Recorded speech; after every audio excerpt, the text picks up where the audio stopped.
Kita melihat dalam fragmen tadi bagaimana seorang buta berseru kepada Tuhan Yesus, "Hai anak Daud, kalau engkau mau, engkau dapat menolong aku." Firman Tuhan berkata, maka tergeraklah hati Yesus oleh belas kasihan. Malam ini juga siapa saja yang berseru kepada Yesus, "Oh Jesus, anak Daud, Tuhan yang kami peringati pada hari ini, tolong saya." Maka hati Yesus akan tergerak oleh belas kasihan, dan dia akan mengulurkan tangannya kepada saudara untuk mengampuni saudara kalau saudara berdosa, untuk membebaskan saudara kalau saudara terikat, untuk menyembuhkan saudara kalau saudara sakit, untuk memberikan kekuatan kepada saudara kalau saudara lemah. Karena Yesus mengasihi saudara, Yesus cinta kepada saudara. Amin, saudaraku.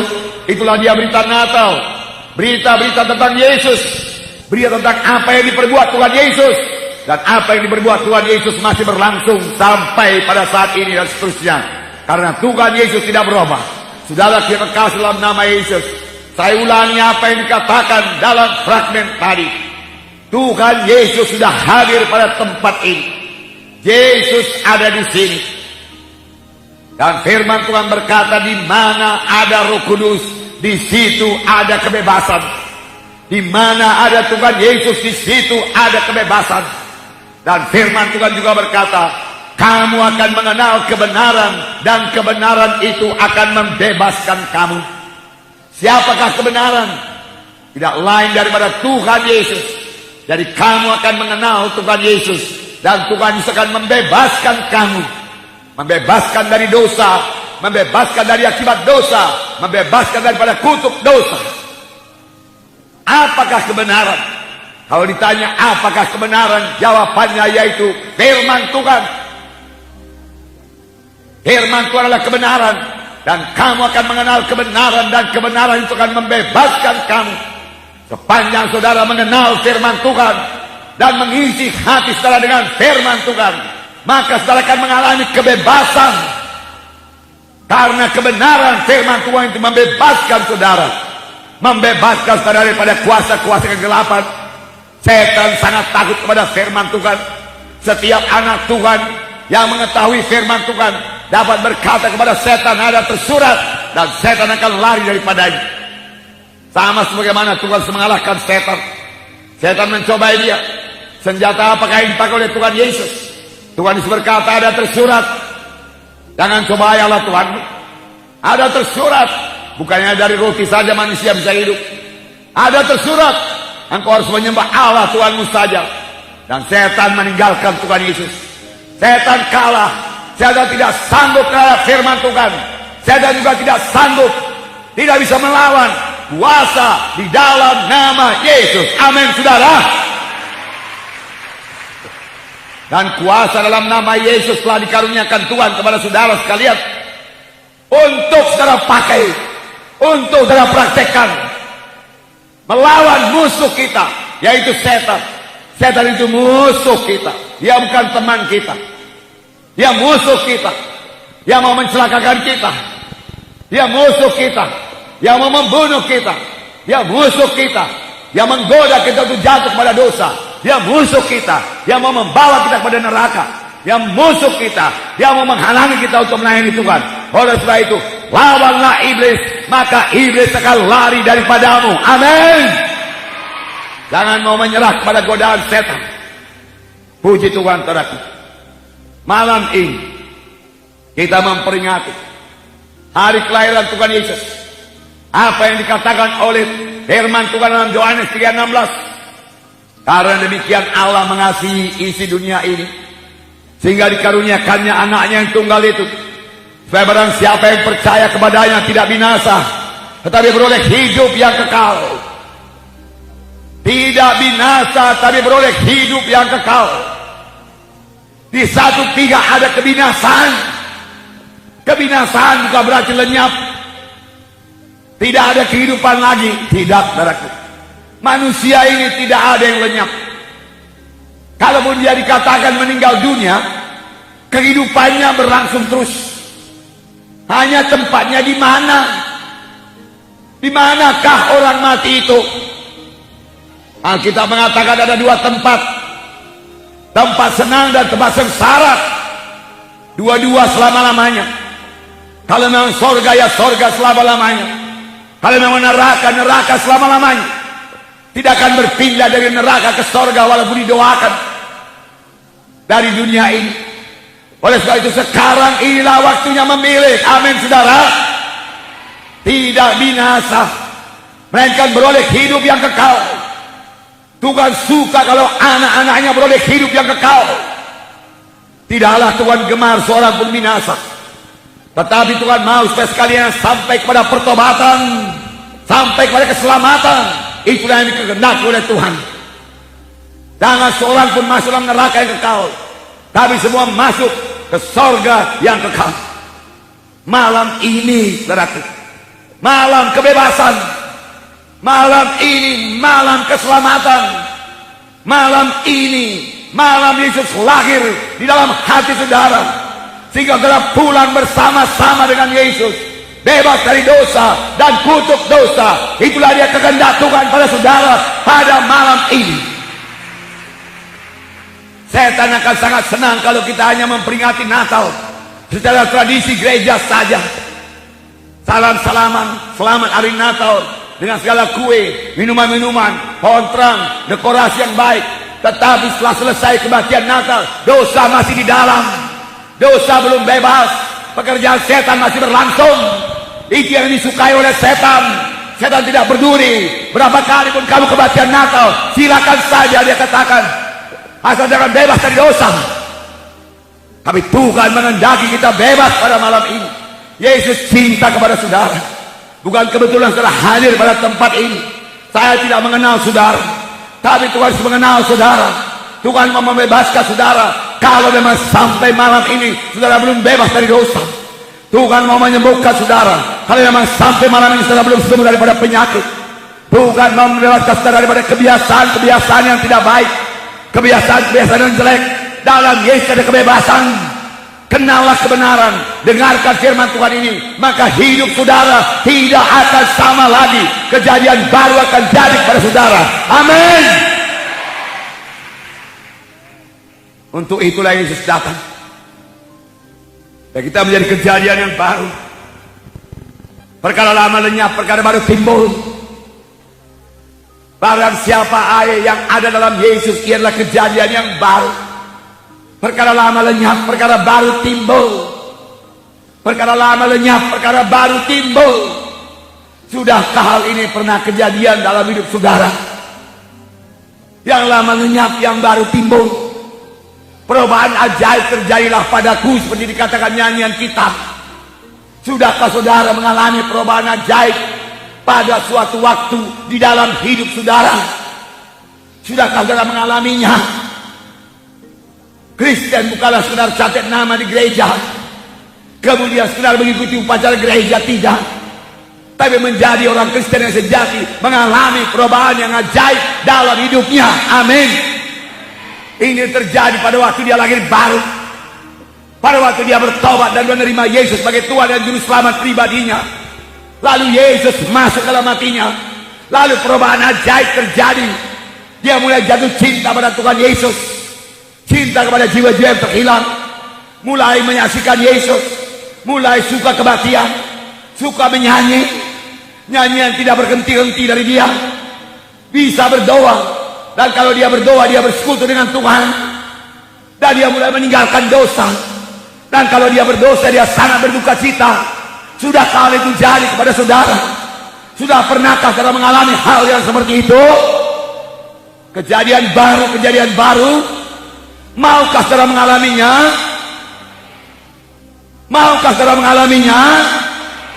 Yesus sudah bersedia pada malam ini. Yesus bersedia pada malam ini. Buka hati saudara dan dengarkan firman Tuhan ini. Amin saudara. Haleluya.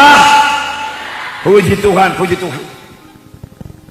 Sebab menjadi Kristen yang sejati adalah memiliki Yesus di dalam hati kita. Saudara yang kekasih dalam nama Yesus, dalam 1 Yohanes pasal 5 ayat 11 dan 12, Saya membacakan kepada saudara. Dan inilah kesaksian itu. Allah telah mengaruniakan kepada kita hidup yang kekal. Dan hidup yang kekal itu ada dalam anaknya. Barang siapa memiliki anak, ia memiliki hidup. Barang siapa tidak memiliki anak, ia tidak memiliki hidup. Dan inilah kesaksian itu. Allah sudah mengaruniakan hidup yang kekal kepada kita. Dan hidup itu ada dalam anaknya.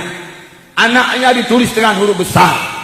Dengan kata lain dikatakan, hidup yang kekal itu ada pada Yesus. Amin, saudara.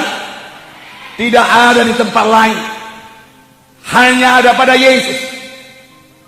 Kemudian dikatakan di sini, barang siapa memiliki anak, ia memiliki hidup. Barang siapa tidak memiliki anak, ia tidak memiliki hidup. Anak juga ditulis dengan huruf besar. Ini dalam 1 Yohanes pasal 5 ayat 11 dan 12. Jadi artinya ayat ini, barang siapa yang memiliki Yesus dalam hatinya, ia memiliki hidup yang kekal. Barang siapa tidak memiliki Yesus dalam hatinya, walaupun dia ke gereja, walaupun dia punya kedudukan dalam gereja, walaupun dia banyak menyumbang pada gereja, dia tidak memiliki hidup yang kekal. Kalau dia tidak punya persekutuan dengan Yesus, kalau Yesus tidak ada dalam hatinya. Malam ini, saudaraku, inilah ujung Natal. Itu yang saya katakan tadi, saudara harus pulang dengan Yesus. Dengan Yesus dalam hati saudara, maka dia akan mengubahkan hidup saudara. Dan saudara akan menjadi kejadian yang baru. Perkara lama akan lenyap, perkara baru akan timbul. Mengapa? Karena Yesus dalam hati saudara. Sudahkah saudara pasti Tuhan Yesus dalam hati saudara? Sudahkah saudara tahu dengan pasti bahwasanya Yesus tinggal dalam saudara? Wahyu 3 ayat 20 berkata, lihatlah, aku berdiri di muka pintu dan mengetuk. Barang siapa yang mendengarkan suaraku dan membukakan pintu, aku akan masuk. Aku akan diam dalam hatinya. Aku bersama-sama dengan dia. Aku makan dengan dia. Dia dengan aku. Inilah Tuhan Yesus yang mengetuk hati kita. Bagi saudara yang belum pernah membuka pintu pada Tuhan Yesus, inilah yang pertama kali saudara perlu laksanakan.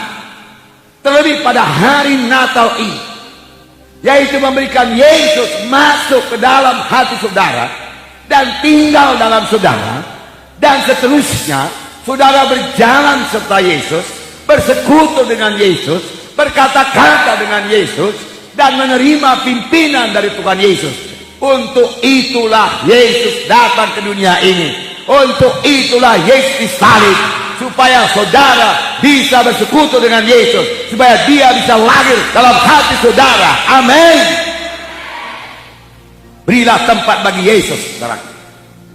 Barang siapa yang memiliki Yesus, dia memiliki hidup yang kekal. Barang siapa tidak memiliki Yesus, dia tidak memiliki hidup yang kekal. Jadi hidup yang kekal ditentukan oleh hubungan pribadi saudara dengan Yesus. Untuk itulah Yesus mencurahkan darahnya. Untuk itulah dia lahir di Betlehem. Dia mengajar, mengadakan tanda ajaib, tanda mujizat, supaya jiwa-jiwa percaya kepadanya bahwa dia datang daripada Allah. Dia adalah anak Allah. Dan dia datang untuk menjadi substitusi kita. Dia datang menjadi juru selamat kita, yang mengangkat dosa kita. Bagaimanakah Tuhan mengangkat dosa kita? Cukupkah Tuhan berkata, hai manusia, dosamu sudah kuampuni? Tidak cukup. Dia harus menanggung dosa manusia ini. Dia harus memikul dosa manusia. Dia harus dihukum karena dosa manusia. Karena tiap-tiap dosa mesti dihukum. Keadilan Tuhan menuntut tiap-tiap dosa mesti dihukum. Kesucian sorga menuntut tidak ada dosa yang bisa masuk ke sorga. Tetapi karena Tuhan Yesus telah menanggung semua dosa manusia ini, dan dia telah dihukum bukan karena dosanya, dia dihukum karena dosa manusia, maka saudara dan saya bisa masuk ke surga. Amin. Haleluya. Nah, itu kehendak Tuhan. Haleluya. Yesus tidak mati untuk membangun satu gereja yang lemah-lemah. Yesus tidak mencurahkan darahnya untuk membangun satu gereja yang kompromi, yang campur-campur dengan dosa. Bukan untuk itu Yesus mencurahkan darahnya. Yesus mencurahkan darahnya untuk membangun tubuhnya, anggota tubuhnya, gereja yang kuat, gereja yang teguh, gereja yang suci pada akhir zaman ini, gereja yang tidak kenal kompromi pada akhir zaman ini. Amin. Gereja di mana Tuhan boleh menyatakan kuasanya. Mujizat Tuhan masih berlangsung. Tapi adakah yang beriman? Berapa banyakkah gereja yang merindukan mujizat Tuhan tiap-tiap kali dia kelatihan? Berapa banyakkah gereja yang berdoa buat tanda ajaib tanda mujizat? Berapa banyakkah gereja yang berdoa buat keselamatan jiwa-jiwa? Berapa banyakkah gereja yang berdoa buat kesembuhan jiwa-jiwa? Berapa banyakkah gereja yang mengusir setan? Firman Tuhan berkata, tidak ada padamu karena kamu tidak minta. Bukan Tuhan tidak mau memberikan, karena gereja tidak minta. Tidak ada padamu mujizat karena kamu tidak minta, tidak percaya. Tidak ada kesembuhan karena kamu tidak minta, tidak percaya. Setan bercokol dalam jiwa-jiwa, membuat jiwa-jiwa stres, depresi, tertekan. Kata sekali-kali dia gila. Bagaimana orang di Gadara itu datang dengan terikat, pulang dengan terikat, karena di gereja itu setan tidak diusir. Adalah tanda yang pertama bagi orang percaya, yaitu mereka akan mengusir setan dalam namaku. Amin. Beri tepuk tangan yang meriah buat Tuhan Yesus. Saudaraku, ini bukan hanya untuk pendeta saja, bukan hanya untuk penginjil saja. Saudara, untuk mengusir setan dalam nama Yesus adalah kuasa untuk mengusir setan dalam nama Yesus adalah milik semua anak-anak Tuhan. Amin. Karena setan perlu diusir dari rumah tangga kita. Jangan sembarangan saja dia menokok anak kita demam, yang mengekek anak kita step, ya berikan bibit penyakit, sesak napas. Saudara, sesak napas bukan dari Tuhan. Amin. TBC bukan dari Tuhan. Amin. Kanker bukan dari Tuhan. Amin. Itu dari musuh kita. Maka saya berkata kepada saudara-saudara dengan firman Tuhan, kemiskinan adalah kutuk dosa dan bukan daripada Tuhan. Amin. Malam ini malam kebebasan. Amin. Kenal kebenaran, maka kebenaran itu akan membebaskan saudara dan mulai dalam satu hidup yang baru. Bukankah firman Tuhan berkata, biarlah kamu mengenal kasih karunia Allah, yang walaupun ia kaya, Yesus kaya, ia menjadi miskin, supaya dengan kemiskinannya kamu menjadi kaya. Kamu menjadi kaya. Dengan kemiskinannya kamu menjadi kaya. Kamu menjadi kaya. Kamu menjadi kaya. Amin. Jangan katakan tidak mungkin. Saya miskin-miskin begini. Apa yang mustahil kepada manusia tidak mustahil kepada Tuhan. Pegang firman Tuhan, punya visi seturut dengan firman Tuhan, maka Tuhan akan membawanya pada kenyataan. Sama sebagaimana imanmu, jadilah padamu. Amin. Oh, Tuhan memberkati saudara. Tuhan memberkati saudara. Amin. Tuhan memberkati saudara. Haleluya. Jika saya singgung mengenai berkat ini, beri maka kepadamu akan diberi. Buka pintu buat Tuhan, supaya Tuhan mencurahkan berkat-Nya kepada saudara. Beri supaya kepadamu diberi. Ini jalan Tuhan. Tabur maka kamu akan menuai. Tabur dalam keselamatan yang disediakan Tuhan bagi kita, dalam perjalanan kita ke sorga. Bukan di sorga saja bahagia, sepanjang perjalanan ke sorga Tuhan mau kita bahagia. Amin. Bukan di sorga saja sukacita, sepanjang perjalanan ke sorga Tuhan mau kita sukacita. Amin. Jadi bukan di sorga saja sembuh, di sini juga sudah sembuh. Bukan di sorga saja di sukacita, sepanjang perjalanan ke sorga bersukacita, saudaraku. Amin, saudara. Haleluya. Bersukacita, bersorak-sorai, saudara. Bukan di sorga saja keberkatan, di sini juga sudah keberkatan. Amin. Bukan di sorga saja diurapi, di sini juga sudah diurapi. Amin. Itu milik saudara. Itu milik saudara. Karena saudara adalah anak-anak Tuhan. Jangan katakan mustahil. Tidak ada yang mustahil. Sekarang gereja kita sudah mencapai 18 provinsi. Saya pikir saya sendiri dulu mulai dari desa-desa. Kok bisa sampai 18 provinsi? Diberikan Tuhan penolong yang luar biasa, Roh Kudus betul. Katanya penolong secara badani pun diberikan Tuhan, yaitu istri saya, yang cakap, bijaksana, berhikmat, yang banyak sekali memberikan pertolongan kepada saya, sehingga berdua kami mengalahkan 10.000 orang. Amin. Satu mengalahkan 1.000, dua orang mengalahkan 10.000. 10.000 setan, saudaraku. Kota demi kota dibuka, provinsi demi provinsi dibuka, desa demi desa, saudaraku, dibuka buat Tuhan. Dan gereja Kemenangan Iman Indonesia tersebar 18 provinsi. Dan tahun depan kita selesaikan 27 provinsi di seluruh Indonesia ini. Dimulai dari mana, saudaraku? Dari visi. Dari visi.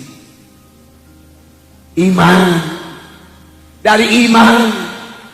Bisa. Jangan katakan gak bisa. Katakan bisa. Bisa. Jadi.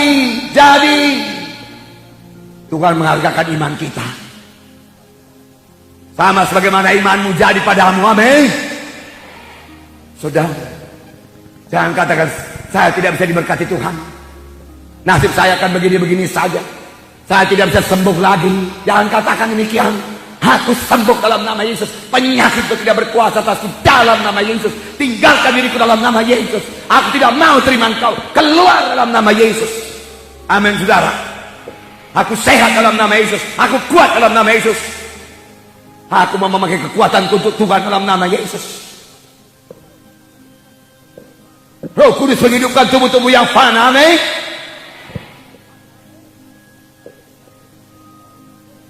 Kita tidak di bawah hukum dosa dan tidak di bawah hukum maut. Kita di bawah hukum kehidupan. Amin. Kehidupan yang jadi kepada kita. Amin. Teguh dalam Tuhan. Sama seperti fragmen yang saudara lihat tadi. Seorang yang sakit 12 tahun. Tidak mau menyerah. 12 tahun dia bertahan. 12 tahun dia minta kesembuhan, dia cari kesembuhan, dia cari kesembuhan. Menghabiskan semua hartanya. Tetapi dia tidak mau menyerah. Aku tidak mau mati, aku mau hidup. Penyakit itu mesti kalah. Waktu itu dia belum mengenal Yesus.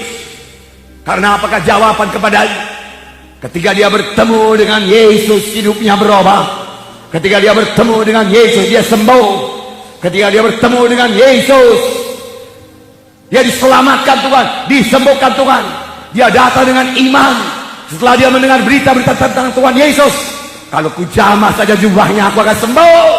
Aku sembuh. Aku sembuh. Aku sembuh.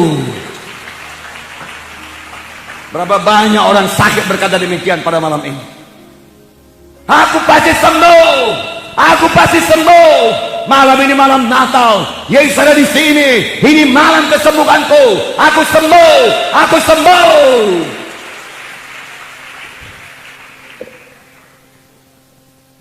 Dan dia sembuh. Dan Tuhan berkata, siapa yang menjamah aku? Begini banyak orang mendesak-desak engkau Tuhan. Engkau bertanya siapa yang menjamah aku? Banyak Tuhan, banyak. Banyak tapi biasa-biasa saja. Banyak tapi tradisi-tradisi saja Tuhan berkata. Ada yang lain. Siapa? Akulah dia Tuhan. 12 tahun aku sakit Tuhan. Aku sudah sembuh Tuhan. Aku percaya padamu. Aku dengar berita-berita tentang Yesus. Ku jamah jubahmu Tuhan. Aku sembuh. Berhenti pendarahanku Tuhan. Aku sembuh. Aku sembuh. Hai anakku, imanmu. Hai anakku, imanmu telah menyembuhkan engkau. Hai saudaraku, iman saudaralah yang menyembuhkan saudara. Hai saudaraku, iman saudara yang mengobatkan diri saudara. Hai saudaraku, sama sebagaimana iman saudara jadi kepada saudara. Saudara berkata, aku bisa jadi hamba Tuhan. Aku mau seperti Pak Munte, puji Tuhan. Saya tidak merasa disaingi. Paulus berkata, langkah baiknya kalau semua seperti aku ini, kecuali belenggu ini. Maunya kamu semua jadi rasul seperti aku, Paulus berkata. Tapi janganlah ditangkap seperti aku. Jangan ditawar. Biarin semua jadi hamba Tuhan. Supaya dunia ini mendengarkan Injil Tuhan. Dan Yesus bisa datang kedua kali, amin. Itu yang kita tunggu-tunggu. Nah, bagaimana iman saudara pada malam ini? Tuhan, sudah cukup lama aku hidup dalam dosa Tuhan. Malam ini aku dengarkan berita Injil pada malam Natal ini. Selesailah sudah urusan dosa dengan aku Tuhan. Aku tidak mau lagi hidup dalam dosa. Aku sudah tahu dosa itu menghancurkan hidupku Tuhan. Aku bebas Tuhan. Dosa itu menceraikan aku dengan Engkau Tuhan. Aku nggak bisa berdoa Tuhan. Malam ini aku bebas Tuhan. Tolong aku Tuhan. Selamatkan aku Tuhan. Tuhan, begitu banyak kebiasaan-kebiasaan jelek mengikat aku Tuhan. Malam ini tolong aku Tuhan. Aku mau bebas Tuhan. Aku mau bebas dari ganja Tuhan. Uangku sudah habis oleh ganja. Belakangan aku coba ekstasi Tuhan. Namun hidupku pertama hancur Tuhan. Pertama hancur. Tidak ada masa depanku Tuhan. Tolong aku, bebaskan aku Tuhan. Bebaskan aku Tuhan. Sudah cukup lama aku berdukun-dukun. Kau pikir dulu dengan berdukun aku berhasil. Tetapi kutuk yang datang. Lalu hidupku begini merana Tuhan. Rumah tangga aku juga tidak bahagia, berantakan. Anak-anakku juga sakit Tuhan. Tuhan, malam ini aku tinggalkan semua kedukunanku. Hajimat berhala aku buangkan semua Tuhan. Bebaskan aku, berkati aku. Aku mau jadi anakku Tuhan. Manakah iman saudara pada malam ini? Tuhan, cukup banyak kebiasaan jelek Tuhan. Menceritakannya pun malu aku kepadamu Tuhan. Apalagi dengarkan orang lain Tuhan. Najis Tuhan, najis Tuhan. Aduh Tuhan, aku mau bebaslah aku Tuhan malam ini Tuhan. Ampuni aku Tuhan, aku bertobat Tuhan, aku bertobat Tuhan, aku bertobat. Maka saudara akan menerima Tuhan. Sudah cukup lama aku mabuk-mabuk Tuhan. Tuhan, tiap-tiap malam aku mau minum. Uangku nggak ada beli alkohol, aku beli tuak Tuhan. Tuhan, sampai jauh malam aku pulang terhoyong-hoyong. Pikiranku pun gak waras lagi. Aku mau marah pada setiap orang. Tuhan, selesailah itu Tuhan. Aku mau mulai hidup baru dalam Engkau Tuhan. Tolonglah aku Tuhan. Tuhan, selama ini aku berjudi Tuhan. Kadang-kadang menang, tapi kebanyakan kalah Tuhan. Tuhan, aku sudah bosan Tuhan. Aku mau bebas. Tolong aku Tuhan, tolong. Tuhan, depresi aku Tuhan selama ini Tuhan, tertekan. Kecewa aku Tuhan. Engkau berkata, Engkau adalah Raja Damai Tuhan. Sudah begitu lama aku merindukan damai daripadamu Tuhan. Mengalirlah Tuhan. Hilangkan kecewaku ini Tuhan. Aku tidak mau depresi lagi Tuhan. Tolong aku Tuhan. Berseru demikian. Berserulah olehmu kepada aku, maka aku akan menyaut, akan dikawal. Datang kepada Tuhan. Sama seperti seorang kusta itu, Yesus, anak Daud, tolong saya. Berseru, Tuhan, ke gerejanya aku Tuhan. Tapi aku belum bertemu dengan Dikau Tuhan. Orang mengatakan aku Kristen, tapi aku nggak bisa berdoa. Padahal orang lain menyaksikan dia bisa berdoa, kuliah dia bisa berdoa, memuji dan menyembah Tuhan. Aku kepingin seperti itu Tuhan, tolong aku Tuhan. Aku mau berdoa kepadamu Tuhan. Bahkan tiap kali aku mau bertemu dengan Engkau Tuhan, tolong aku Tuhan, tolong aku Tuhan. Maka Tuhan akan menolong saudara. Tuhan, selama ini aku selalu khawatir. Aku takut akan masa depanku Tuhan. Terlebih dalam gejolak ekonomi sekarang ini Tuhan, nggak ada peganganku apapun Tuhan. Bahkan aku sudah bangkrut Tuhan. Aku takut, aku khawatir. Tuhan Yesus tolong aku Tuhan. Firman Tuhan berkata, serahkanlah segala khawatirmu kepadanya karena Dia yang mempedulikan engkau. Amin. Janganlah kamu khawatirkan barang apapun juga. Dialah burung-burung di udara, dia tidak menabur benih, dia tidak menuai, namun Tuhan memberi makan. Dialah bunga bakung di padang. Meskipun Sulaiman dengan segala kemewahannya tidak dihiasi seperti sekuntum bunga di padang itu, kalau begitu Tuhan menjaga burung-burung di udara dan memberkati bunga-bunga di padang, masakan Ia tidak mempedulikan kamu, hai kamu orang yang kurang percaya. Tuhan berkata, oleh sebab itu janganlah kamu khawatir akan hidupmu, janganlah kamu khawatir, janganlah kamu takut. Amin. Datang pada Tuhan Yesus. Amin. Serahkan khawatir saudara. Amin. Ini Natal kebebasan. Jangan pulang dengan khawatir. Jangan. Pulang dengan damai Tuhan. Sama sebagaimana gembala-gembala, dia pulang dengan damai Tuhan karena sudah bertemu dengan Yesus. Malam Natal, malam pertemuan dengan Yesus. Amin saudara. Siapkan hati saudara. Terimalah apa yang dikatakan Tuhan Yesus saudara pada malam ini. Waktu Tuhan Yesus mengajar di Kapernaum, orang berbondong-bondong datang. Di muka pintu penuh, di muka jendela penuh. Ini penuh, pas-pasan. Lain kali lebih penuh lagi. Amin saudaraku. Haleluya. Penuh. Lalu datang seorang lumpuh digotong oleh 4 orang. Tetapi dia tidak dapat mengambil Yesus karena orang banyak itu. Dia tidak menyerah. Jangan mudah menyerah. Doa setengah jam gak ada jawaban, jangan menyerah. Tambah setengah jam lagi jadi 1 jam. Amin. Dia tidak berkata, mengapa kita tidak bisa datang kepada Yesus? Di muka jendela banyak orang, di muka pintu banyak orang, di dalam penuh sesak. Memangnya bukan kehendak Tuhan kita jumpa dengan Yesus? Dia tidak berkata demikian, saudaraku. Bahkan kalau saudara mau sungguh-sungguh berjumpa dengan Yesus, setan mau menghalangi saudara. Setan menghalangi saudara.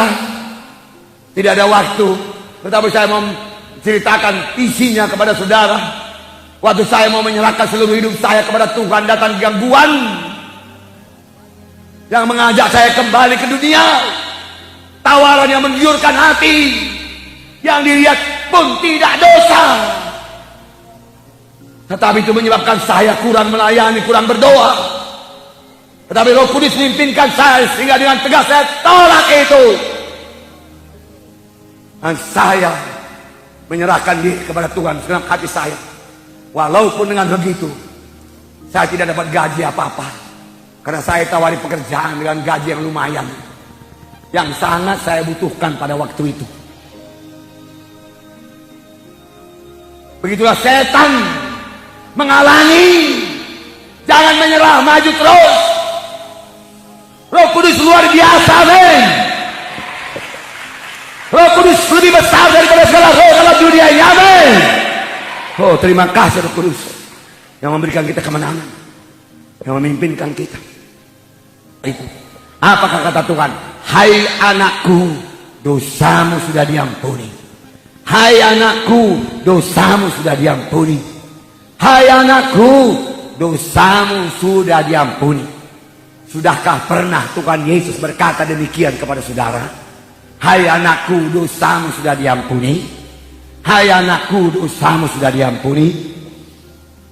Itu adalah perkataan yang paling perlu kita terima, yaitu keampunan dosa. Sebab apakah untungnya kepada seorang dia berada di segala dunia ini tapi jiwanya binasa? Kemudian ahli-ahli Taurat berpikir, siapa pula orang ini bisa mengampuni dosa? Cuma Allah yang bisa mengampuni dosa. Tuhan Yesus mengetahui pikiran mereka, isi hati mereka. Mengapa kamu berpikir jahat dalam hatimu? Manakah lebih mudah mengatakan kepada orang ini, hai anakku, dosamu sudah diampuni, atau mengatakan, bangunlah engkau, angkatlah tempat tidurmu dan berjalan. Tapi supaya engkau mengetahui bahwa anak manusia, bahwa Yesus berkuasa mengampuni dosa. Berkatalah Yesus kepada orang yang sakit tepok itu. Amin, saudara. Itu sebabnya Yesus kesalib. Getsemani Tuhan berdoa, Bapa, kalau boleh biarlah cawan ini lalu daripada aku, Bapa, tapi bukan kehendakku, kehendakmu yang jadi.